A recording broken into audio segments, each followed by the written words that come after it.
Magandang araw mga kaibigan. Nako mga kaibigan, mainit itong pag-uusapan natin. Sa wakas, kumpirmado na may magpapasko sa kulungan. Dating Ombudsman Martires, umalingasaw ang baho. Matapang na abogado at dating senador, binira ang baho at kabulastugan ni Martires at Senador Joel. Matapos nagulantang ang taong bayan at ni Ombudsman Remulla sa ginawang secret dismissal ni former Ombudsman Martires para absueltuhin si Senador Joel Villanueva sa issue ng korupsyon, abay binira ang baho ng dalawang alipores ni Duterte. Samantala, nilantad naman ang kabulastugan ni Martires na dapat na umanong imbestigahan, tanggalan ng pensyon at bulukin sa kulungan. Nako, abangan nyo yan. Yan ang pag-uusapan natin. Pero bagong lahat, pakilike muna ating video, pakishare na din po at subscribe na po kayo sa ating channel. Alam nyo mga kaibigan, matindi talaga etong si Villanueva, no? Ang kapal talaga ng mukha. Sabi niya mga kaibigan, sa taong bayan, malinaw daw po. Wala daw siyang tinatago. Untakin nyo yun mga kaibigan, 6 na taon na naglihim ng ombudsman decision. Pero walang itinatago. Tapos mga kaibigan, sinasabi pa ni Joel na tama lang daw yung naging desisyon ni Martires na ibasura yung dismissal order para sa kanya na ginawa pa o ipinag-utos pa ng dating Ombudsman Morales noong 2016. Kaya naman mga kaibigan, matindi yung naging buwelta dito ni Attorney Dino De Leon at talaga naman mga kaibigan, umalingasaw, nilantad yung baho ni former Ombudsman Martires. Nakakagigil dito mga kaibigan, pakinggan nyo to. Bakit kaya deliberate and by design yung pagtatago nito? Paano natin nasabi deliberate and by design? Sariling ombudsman na bago, hindi alam na may desisyon Pinakita raw sa kanya. At ngayon, we are in the process of retrieving a copy of that because I would like to also understand as a public interest lawyer, as a member of the public, what remedy does the public have? Especially since this was hidden from us. Ganun na lang pala yun. Ganun na lang pala kadali. A public interest case, one of the most important cases of our time when it comes to accountability, bigla na lang i-exclude yung public, i-exclude yung media. No? Ako accurate itong information ko and paninindigan ko ito, no, na even pagkatapos ng term at retired na supposedly si Ombudsman Martires, ang daming beses pa na halos nandyan sa opisina niya, kahit na may OIC may OIC. Grabe. Andun pa rin sa opisina niya. Marami ginagawa niya sa mga desisyon, no? Ako interested ako makita yung logbook ng ombudsman. Di ba dapat pag wala ka na doon, hindi ka na pupunta doon? Gaano kadalas? I urge the Senate or the House to also find out and make an inquiry na bakit si Martires pumapasok-pasok pa at pupunta pa sa ombudsman, may OIC na, retired na siya, pero nandun pa rin at ang dami pa rin daw ginagawa at ang dami pa rin daw desisyon na pinipirmahan, no? Ganyan, no? Grabe. That has to be an inquiry that must be made. Pero certain ako, and dapat ma-verify nila sa cameras ng ombudsman at sa logbook ng ombudsman, gaano kadalas pa si Martires doon, no? Kasi hindi natin alam, may mga finalize pa, ang sabi, ang aking mga balita, may mga finalize pa raw na desisyon, wala dito siya nakaupo, may mga pinipirmahan pa mga desisyon na antedate, no? May mga tinapos pa na mga kaso, nakakatakot yung ganun, Kailangan talagang imbestigahan to si Martires, simulan na dapat yung salin niya. Di ba?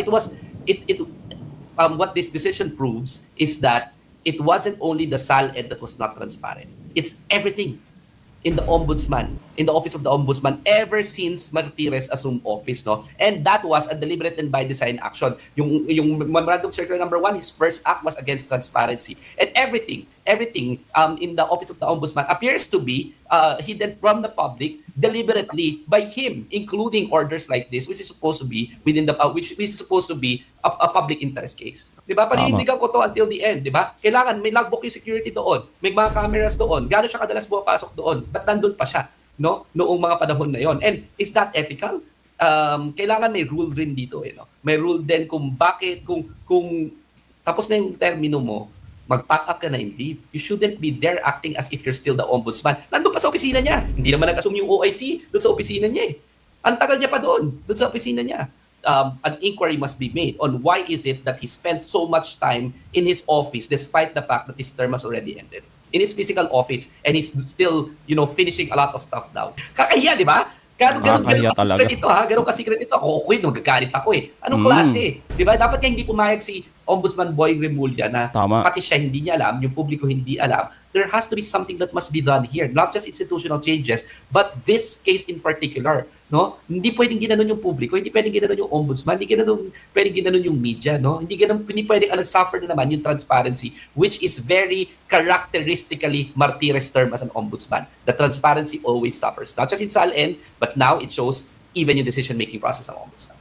Tama naman, di ba mga kaibigan, yung sinasabi dito ni Attorney Dino De Leon na dapat lang talaga imbestigahan itong si Martires. At kung kailangan talagang magkaroon ng hearing dyan sa Kongreso o kaya naman dyan sa Senado, ay dapat gawin nyo to, di ba, in aid of legislation. Kasi nga naman, inaabuso mga kaibigan yung kapangyarihan nila eh. Ombudsman na dapat sana i-transparent ka sa publiko, aba ikaw pa yung nauna na magtago ng mga ganitong mga decision, di ba? Napaka-importante po kasi nito eh, di ba? Hinihintay natin yung decision kung ano nga bang nangyari dito sa kaso ni Villanueva. Di ba? Yung dismissal order mula pa noong 2016. Tapos mga kaibigan, malaman-laman natin after 6 years, dinismiss na pala, pasikreto. Tapos sinasabi ngayon ni Villanueva, wala daw siyang itinatago. Grabe mga kaibigan, no? The audacity talaga. Oo, galing sa bunganga ng dalawang ito na wala daw silang itinago. Muntakin nyo mga kaibigan na itong si Martires, sinasabi niya ngayon, hindi daw siya katulad ni Remulla na kaliwat kanan yung papreskon.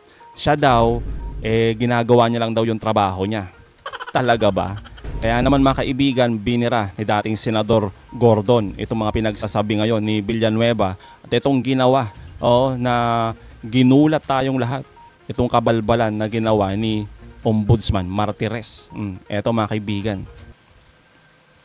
Naglabas sila ng grave misconduct sa kaso at sabi ni Conchita Morales dapat tanggalin ang pagkasenador. So, ano nangyari naman ngayon? Kung nangyari noong 2016, on July 31, 2019, si Samuel Martires, isa ring Korte Suprema dati na inappoint ni Duterte bilang ombudsman, ni-reverse niya yung dismissal. Sabi niya, mali yung dismissal. Ang problema doon, tinago, hindi isila publiko, violating the constitutional provision na dapat lahat ang gagawin ng ombudsman, lahat ang gagawin ng mga taong nasa gobyerno ay transparent. Yung tinatawag natin, hindi lang Freedom of Information Act. Ang ginawa kasi ng Senat ng batas, nung ginawa yung Ombudsman Law, parang naglagay sila ng bulletproof na ang senador at congressman at saka mga judges, ihiwalay natin doon sa sinasabi ng Constitution na lahat ng public officers and employees pwedeng habulin ng ombudsman. They're not above the law. Iniwalay nila dito sa self-serving yon. At tingin ko, parang class legislation. Totoo. Bakit mas equal yung mga senador at congressman? Samantalang kung yung janitor nakukulong doon sa ombudsman, bakit ito mga senador at congressman at saka mga judges, hindi kasali? Okay yung impeachment, dahil talaga may provisions sa impeachment. Pero gumawa sila ng batas, insulating themselves, self-serving, hindi kami dapat ma-imbestiga at kami lang ang magagawa ng investigasyon. Bukod pa dyan, lagay mo lang, sige, totoo na yan. Ako, I don't agree with that because class legislation nga yan Aba, nangyari pa, ang ginawa nila, itong ginawa dito kay Villanueva, dapat malaman ng buong madla, dapat hindi nila sinabi na dapat malaman. Ang nangyari, tinago ngayon yan. Lumabas siya ngayon, 3 years later, at tinago naman ito si Justice Martires. Sakit dyan. Totoo. Tinago. At nung tinago yan, hindi nalaman ng tao. Ito yung pinagkagulan ng Senado. Kaya nga nakialam si Senator Pimentel, sabi niya, hintayin natin ang ombudsman. 3 taon nakatago yan. At bigla na lang on September 10, 2025, hindi pinapakita yung desisyon na dinidismiss. Ang pinapakita ngayon, si Joel Villanueva na nagsasabi na meron siyang clearance na wala na siyang both administrative and criminal cases. Si ombudsman. Grabe talaga. Unfair. Unfair talaga mga Pero kaibigan. paano kung ikaw mag-a-appeal, wala kang alam. Kung ikaw nagdemanda, hindi mo alam. Yung si Conchita Morales, hindi niya rin alam. Ginawa lang nila, nandun sa statement ng ombudsman at binigyan lang si Joel. Hindi binigyan yung tao. Nasa dilimang tao, hindi nila alam, bigla na lang tayo nabulaga. Yes. Ito nga si Boying Remulla, lumalabas ngayon, parang nagpabaya siya. Hindi siya nagpabaya. Tinago Paano mo malalaman kung tinago? Lumabas talaga yun.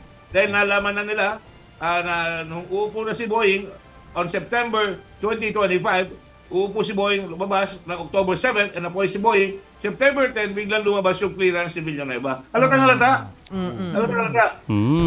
So, dapat maintindihan ng tao yan. Na talagang may impunity na yan, na tinatago na mismo. Bakit tatago? Dapat sabihin niyo bakit yung dinismiss. Dahil ang batas natin, sinasabi, pag gumawa ng desisyon ang husgado, dapat sasabihin nila, ito ang facts, ito ang pinagbasihan namin ng batas kung bakit namin dinismiss. Ni wala tayong alam kung bakit nila dinismiss yan. Ang sinasabi ko lang, yung batas, ito ang batas. Tinasabihan ko lang ang tao, ito ang batas, kayo humusga. Dapat bang itago? Hindi ba dapat ipaliwanag kung bakit dinismiss? Kung ikaw mag-a-appeal, kung ayaw mo yung ginawa niya, dapat mag-a-appeal ka, hindi ka na maka-appeal. Yan ang problema. Tama naman, di ba mga kaibigan, yung sinasabi dito ni former Senator Gordon, dapat lang talaga managot yung mga kabalbalan na pinaggagawa ni Martires.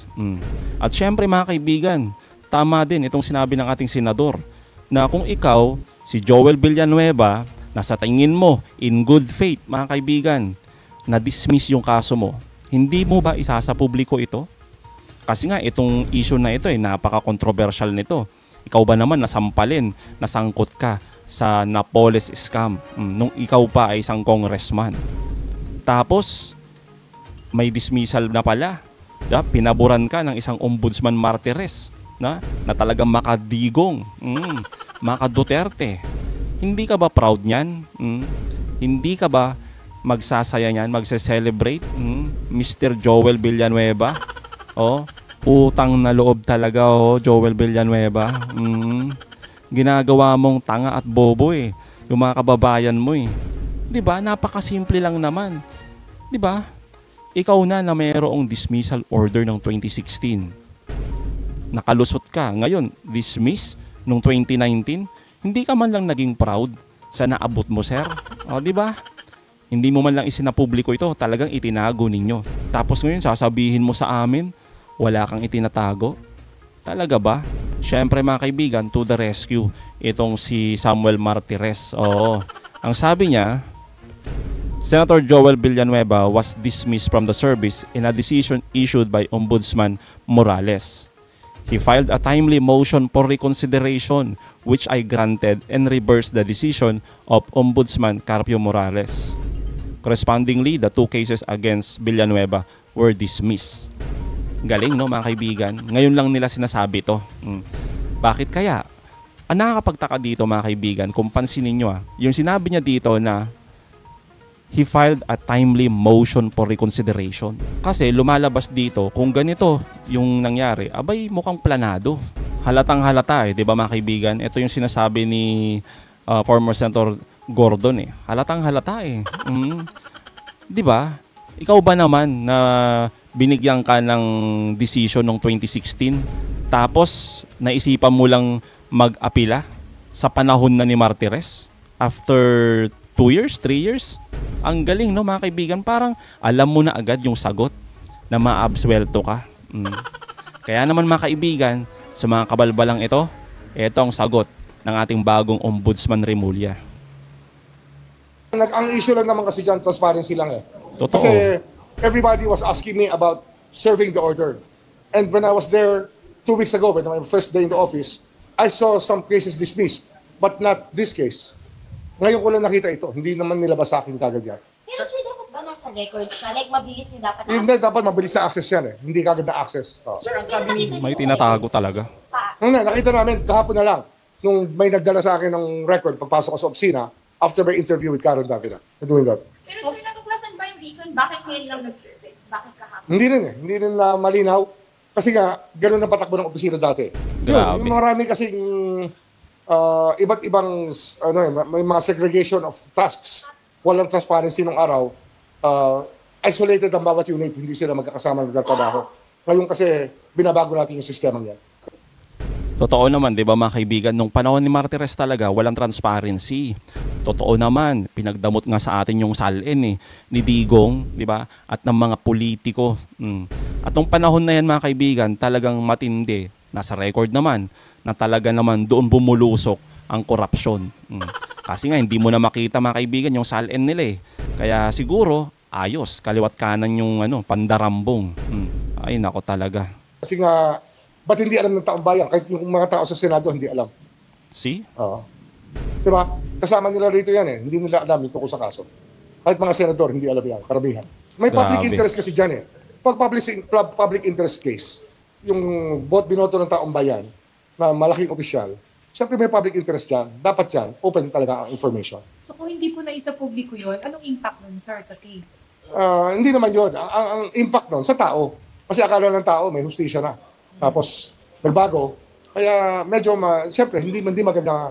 Dapat talaga transparent tayo from the beginning. But sir, in terms of ombudsman's rules, well, may na-violate ba sa ganung process? I don't know yet. We're still looking at everything. Ombudsman, kasi sabi niyo po matibay ang mga ebidensya and you can file cases na within 30 days. So, police sa Sandigan Bayan, meron po bang magpapasko sa kulungan, sir?